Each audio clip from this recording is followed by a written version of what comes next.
ROG Phone 9 Pro នេះគឺជា last version របស់ Asus ហើយសម្រាប់អ្នកដែលកំពុងកាន់ ROG Phone 9 Pro ដែលគាំងនៅទៅ version 15អីយ៉ាអ្នកគ្នាអាចមកជួបខ្ញុំបាន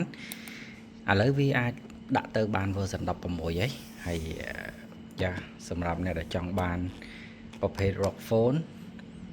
9 Pro RAM 16 512GB អ្នកគ្នាអាចមកទិញបាននៅហាក់លីនេះគឺជាប្រភេទម៉ាស៊ីនដែលយើងហាយប្រអប់ទេខ្ចីមកអ្នកគ្នា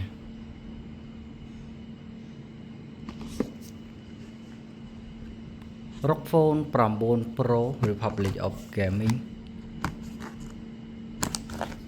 ហើយសម្រាប់គ្រឿងនៅក្នុងប្រអប់វាមក set ហ្នឹង case ឆ្នាំងសាក